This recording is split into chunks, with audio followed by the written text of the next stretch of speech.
Baiklah sobat semuanya, tentunya teman-teman banyak sekali yang bertanya-tanya ya, apakah kira-kira P3K Guru 2022 ini nanti akan bisa mendapat gaji ke-13 setelah sebelumnya di sini kita tidak mendapatkan THR ya. Nah, sobat semuanya di sini sebenarnya apa sih untuk minimal TMT dan juga SPMT yang bisa dibayarkan untuk gaji ke-13-nya? Nah, pada kesempatan ini kita akan membuka kembali yaitu untuk yang peraturan Menteri Keuangannya dan juga di sini kita buka contoh SK P3K serta kita buka contoh SPMT P3K. Nah, kira-kira apakah nanti kita mendapatkan gaji untuk yang ke-13 jika kita dibagikan SK-nya pada tanggal-tanggal dan bulan tertentu? Bagaimanakah informasinya? Silahkan simak video ini sampai selesai. Namun sebelum kita lanjutkan, perlu saya ingatkan, bagi teman-teman yang mungkin baru saja menemukan channel ini silakan klik tombol subscribe-nya dan aktifkan notifikasi loncengnya, sehingga nanti jika ada update video terbaru, kalian tidak akan ketinggalan informasi. Baiklah sobat semuanya, di sini untuk yang peraturan atau juknis untuk nantinya digunakan sebagai dasar untuk pembayaran gaji ke-13 itu adalah dari peraturan Menteri Keuangan nomor 39 tahun 2023, yaitu tentang petunjuk teknis pelaksanaan pemberian tunjangan hari raya dan juga gaji ke-13 bagi ASN, kemudian pensiunan, penerima pensiun dan lain sebagainya ya. Kemudian inilah terkait tentang peraturan Menteri Keuangan bentuknya, kemudian ini untuk data-datanya dan juga tanggal ditetapnya kapan. Nah, selanjutnya di sini kalau misalkan kita buka untuk Permenkyu-nya itu adalah kira-kira seperti ini. Nah, untuk peraturan Menteri Keuangan RI nomor 39 tahun 2023 tentang juknis pembayaran gaji ke-13 dan juga THR di tahun 2023 ini. Nah, kabar gembiranya di sini kalau misalkan kita melihat ya, yaitu pada pasal yang kedua, maka di sini untuk teman-teman yaitu pemerintah itu memberikan tunjangan hari raya dan juga gaji ke-13 di tahun 2023 ini kepada yaitu aparatur negara, pensiunan dan lain sebagainya. Untuk di pasal 3-nya yang dimaksud dengan aparatur negara ini adalah terdiri dari yaitu PNS dan juga calon PNS, kemudian P3K, kemudian prajurit TNI, anggota Polri dan juga pejabat negara. Nah, di sini perlu kita lingkari bahwa di sini kita berhak ya untuk P3K ini mendapatkan gaji ke-13. Namun terkait hal itu tentunya di sini ada syarat-syarat yang harus kita penuhi untuk nanti bisa mendapatkan gaji ke-13. Nah, salah satunya itu adalah SPMT dan juga TMT serta SK yang nanti kita diterimanya itu kapan. Dan selanjutnya di sini kalau misalkan kita lihat lebih mendalam yaitu pada pasal yang ke-6. Dan di sini untuk kabar gembira lagi yaitu untuk tunjangan hari raya dan juga gaji ke-13 untuk termasuk juga untuk kita sebagai P3K nantinya ini adalah meliputi yang pertama itu adalah ada gaji pokok, kemudian tunjangan keluarga, kemudian tunjangan pangan dalam bentuk uang, kemudian tunjangan dan lain sebagainya nih ya, termasuk juga 50% yaitu tunjangan kinerja.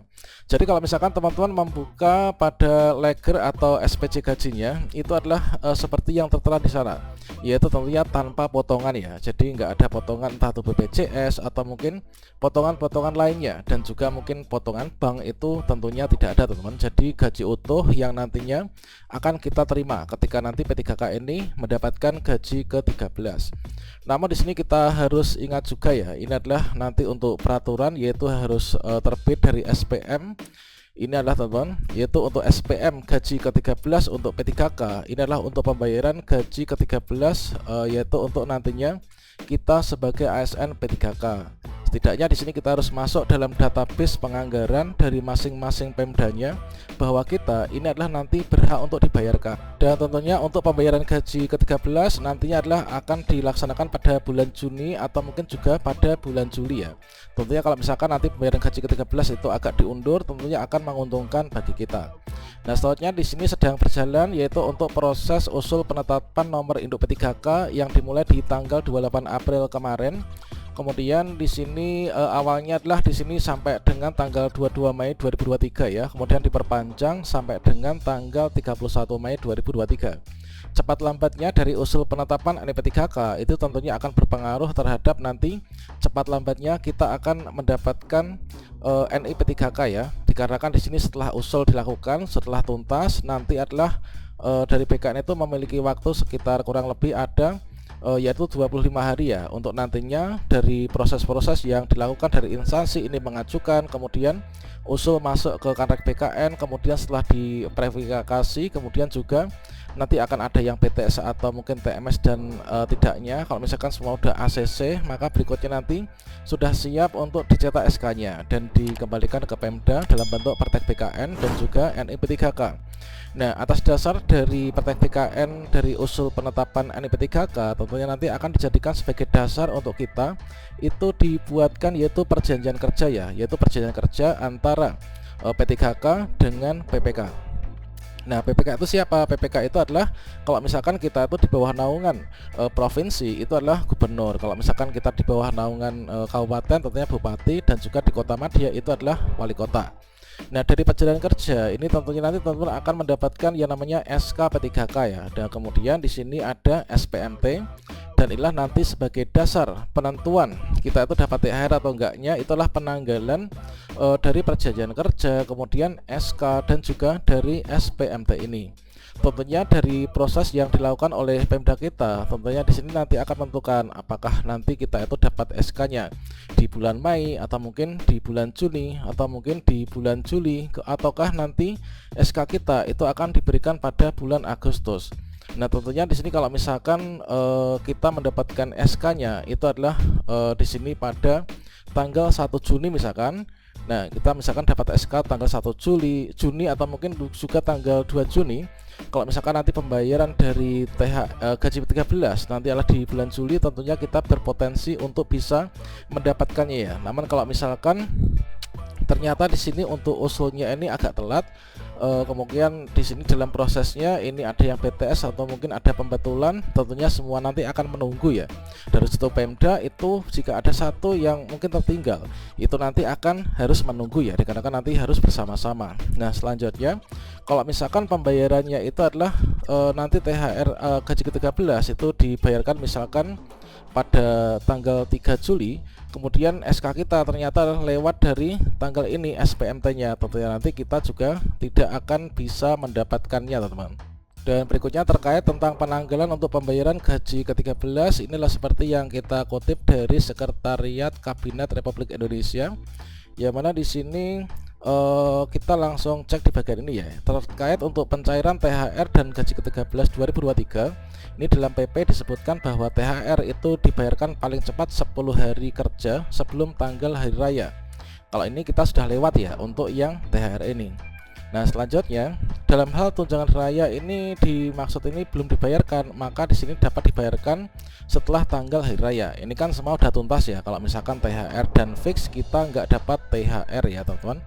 Nah, kemudian di sini sedangkan untuk gaji ke-13 ini dibayarkan paling cepat ini adalah pada bulan Juni. Nah, ini kita akan dibayarkan pada bulan Juni.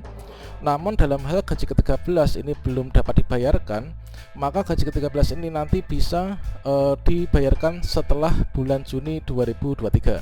Jadi kalau misalkan seperti biasanya itu adalah pembayaran gaji ke-13 itu digunakan untuk pembiayaan sekolah dari anak-anak para ASN ya. Nah, semoga saja kalau misalkan beneran gaji ke-13 ini dibayarkan di bulan Juli, kemudian nanti kita mendapatkan SK P3K dan juga SPMT-nya ini adalah nanti di bulan Juni misalkan tanggal 1, maka tentu nanti akan bisa berpotensi untuk mendapatkan gaji ke-13 ya. Nah, di sini seperti peraturannya nanti untuk pembayaran gaji ke-13, kalau misalkan tepat waktu dibayarkan pada bulan Juni, entah itu di sini nanti tanggal 14 atau mungkin di sini tanggal 5. Namun kalau misalkan SK kita itu terlewat dari tanggal ini, SPMT dan perjanjian kerjanya, kontraknya, maka nanti kita nggak akan dapat ya. Nah, kalau misalkan kita dapat SK-nya nanti adalah di sini di tanggal 22, kemudian di sini nanti pembayaran gaji ke-13 ini adalah dibayarkan pada bulan setelah Juni ini sesuai dengan opsi yang kedua, maka kita nanti akan masih bisa untuk mendapatkannya.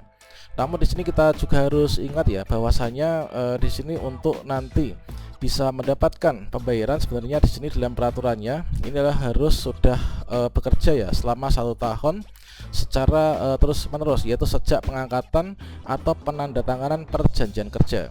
Namun di sini ada opsi kalau misalkan belum melaksanakan tugas pokok dalam organisasi secara penuh terus-menerus selama 1 tahun, maka di sini untuk gaji ke-13 juga itu bisa dibayarkan jika yaitu telah menandatangani perjanjian kerja dengan pejabat yang memiliki kewenangan.